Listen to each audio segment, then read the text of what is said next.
Okay, so for today we're gonna change direction a little bit from clinical to some basic science research that we do here. So we will explore how SGLT2 inhibitors are widely used, which are widely used for diabetes, can also modulate inflammation in a myocardial infarction. And we're going to specifically focus at a mechanism that we're looking at as to how do these SGLT2 inhibitors that are designed for diabetes can also work in MI patients. So through this talk, I'm going to give you a little bit of information about our experimental design, our key findings for our preliminary data. So this has not been published, some mechanistic insights, and the potential clinical implications and future directions of our research. Oops. So a little bit of background. Let's review the clinical background of MI and why inflammation plays such a critical role in post-infarcted outcomes. So myocardial infarction or heart attack, as we all know, continues to be one of the major causes of death worldwide. A major contributor to myocardial injury is the intense oxidative stress and inflammation that follow ischemia. And one critical mediator of this inflammatory response is what we call the NLRP3 inflammasome. So interestingly, the redox-sensitive protein that we will discuss here later, called TXNP, links this oxidative stress to this inflammasome. So there's a very interesting connection, and we will explore how SGLT2 may play a role in this connection. So SGLT2 inhibitors, although they were initially designed to manage blood glucose levels in diabetes, recent discoveries have expanded their role significantly. Clinical and preclinical studies suggest that the SGLT inhibitors also exert direct protective effects. So they achieve this by reducing oxidative stress, by limiting inflammation, and preserving mitochondrial health, and even promoting autophagy. So this makes them attractive candidates to prevent secondary heart damage following MI. So we propose that the way the SGLT2 inhibitors work by reducing oxidative stress, which is a key inducer of TXNP, thereby will inhibit TXNP expression. And although it's not the primary direct target of the SGLT2 inhibitors, it is indirectly inhibited through upstream effects such as metabolism, oxidative stress, and inflammation. So this makes them very highly relevant therapeutic checkpoints in the cardiometabolic disease. So let's talk about a little bit about what's this TXNP and IL-3 pathway that I'm talking about. So the novelty here lies in connecting the cardiometabolic drugs, which are the SGLT2 inhibitors, to mitochondrial immune signaling. So a link that hasn't been fully explored. So TXNP and NLRP3 in this pathway. Let's see. So TXNP stands for thyrodoxine interacting protein. So it's a redox-sensitive protein that plays central role in oxidative stress, as we can see at the top, inflammation, metabolism, and also cell death. So under normal conditions, usually it's bound to a protein called thyrodoxine, which is a major antioxidant protein helping to maintain the cellular redox balance. However, when oxidative stress increases, such as during MI, TXNP is released from this compound and binds directly to the inflammasome. So this binding then causes the activation of what we call caspase-1, which in turn promotes the maturation of potent inflammatory cytokines like IL-1 beta, TNF-alpha, etc. And then these cytokines, in turn, then can fuel a vicious cycle of inflammation and cell death, worsening cardiac injury. So based on this quick review, we hypothesized for our study that the SGLT2 inhibitors can mitigate MI-induced cardiac injury by inhibiting TXNP NLRP3 pathway. Oops.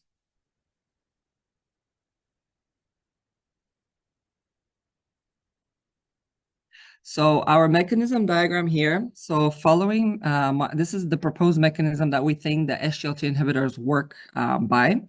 So following MI, ischemia and reperfusion will generate ROS, or reactive oxygen species. So this oxidative stress will then lead to the dissociation of TXNP from its protective binding partner, thyrodoxine. And then once released, TXNP will bind directly to NLRP3, activating the inflammasome complex. So this will then trigger caspase-1 activation, which will then lead to the maturation of inflammatory cytokines and lead to inflammatory cell death. So SGLT2 inhibitors shown on the right here can be either given IV or oral, and they work by lowering the intracellular glucose and improving the mitochondrial efficiency, which will then reduce ROS signaling cascade.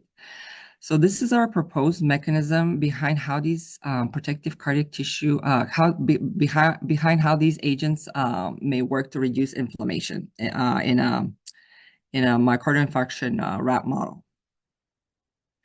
So here's our model. So to test our hypothesis, we're going to use a well-established rat model where we surgically ligate the left anterior descending LAD, coronary artery, to induce MI in a rat.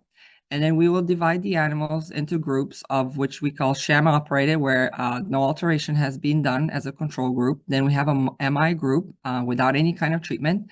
And then we'll do an MI group with SGLT2 inhibitor treatments. So with this setup will allow us to evaluate both the pathological effects of MI as well as therapeutical effects of SGLT2 inhibition. So here is a live representation of our actual model where we use adult rat Sprague daily rats. We make an incision at the fourth intercostal space using retractors. We open up the ribs to locate the heart and the LAD, and we ligate right here once the LAD is located.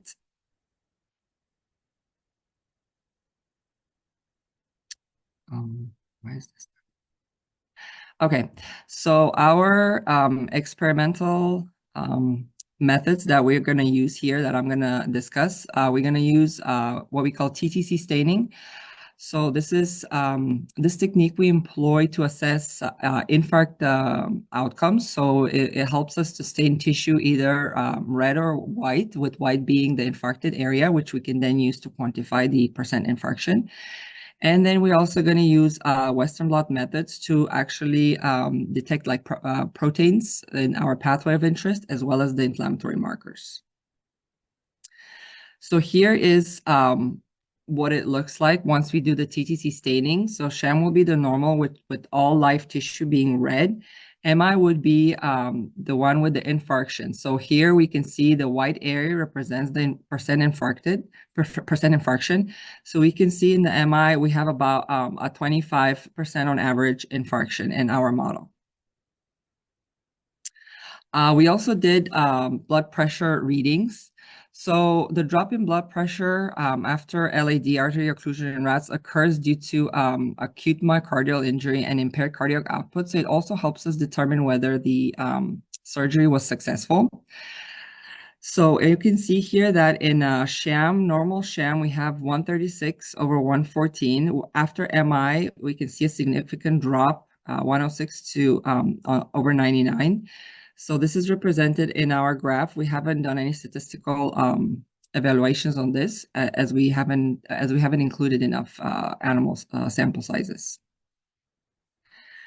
So our first short-term study will involve looking at what dose is best for MI. So we're going to do a 5 milligram per kilogram as well as a 10.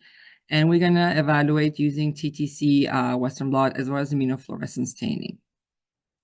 So with our dose study, we saw that our both the 5 and the 10 worked. However, we saw a significant improvement with the 10. And we also tried two different SGLT2 inhibitors, which we tried dapagliflozin as well as empagliflozin. And we didn't see a difference between the two groups. We then went to do some Western blots where we looked at some pathway proteins. So we saw that after treatment, TXNP, which is the bad guy in this case, decreased. Its expression decreased. NLRP3 also decreased.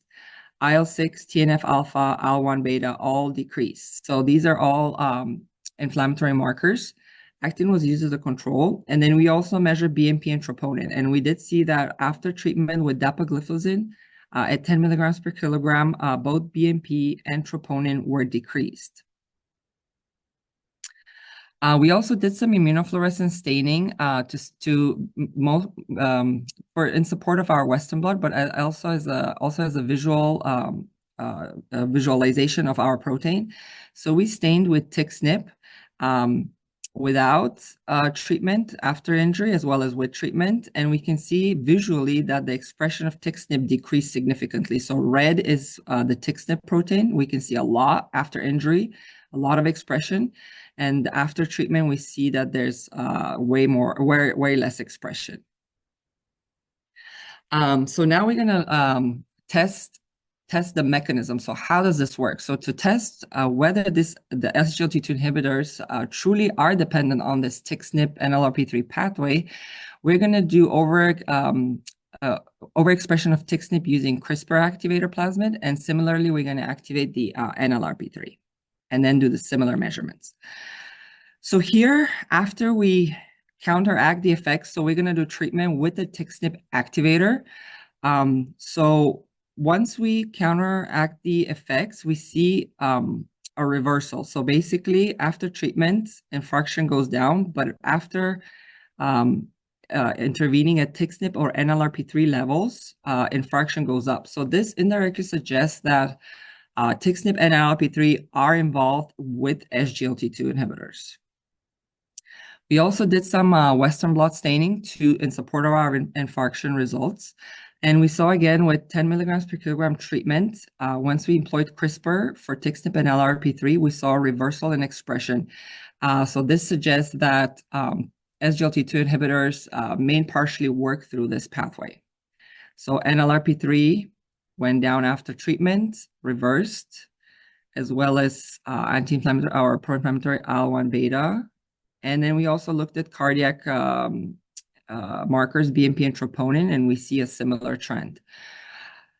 So what are our key findings? So we observed that SGLT2 inhibitor treatment following LID ligation result in a significant reduction in infarct size, as we confirmed by our TTC staining. We also saw molecular evidence of inflammation suppression of NLRP3, IL-1 beta protein levels, which were significantly reduced.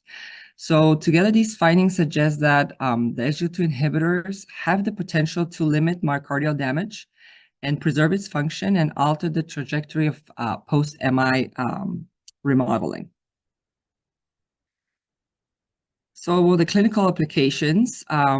Clinically, this research suggests that the SGLT2 inhibitors could be repurposed, not just for diabetic patients, but for broader populations suffering from myocardial infarction. So targeting this TXNP and NLRP3 axis could offer a novel therapeutic avenue to reduce cardiac inflammation, limit its damage, and enhance the recovery. So the data also suggests that TXNP may serve as a biomarker to identify patients who would benefit most, particularly those with high oxidative stress or systemic inflammation. So this, another advantage also, this could allow for more personalized anti-inflammatory therapy after infarction, so which is a concept that is already gaining traction in some of the trials that are going on right now. And then I want to leave you with some novel insights in future directions. So we need to better understand whether TXNP and NLRP3 interaction are specifically at the mitochondria, and if those observed effects are specific to the mitochondria. So why do we need to know that? Is because the mitochondria are the primary sources of ROS after MI. And we know that ROS activates TXNP, which then translocates to the mitochondria and binds to this inflammasome. So another reason is that if the SGLT inhibitors reduce mitochondrial ROS, and then in turn prevent this TXNP and NLRP3 colorization at the mitochondria, this is going to be more than just systemic inflammation suppression. It will be a targeted mitochondrial rescue. And this can establish or validate mitochondrial TXNP and NLRP3 as a druggable axis. Yeah. So another advantage of this could be it supports the development of organelle-specific targeted therapies. So confirming that the mitochondrial TXNP and NLRP3 drives injury, supports the mitochondria-targeted antioxidants, and as well as peptides and nanocarriers that can be used. So this opens like a more precise, less immunosuppressive therapeutic strategies for future. And with that, I want to conclude my presentation. Thank you for listening, and thank you for the opportunity to present at this conference.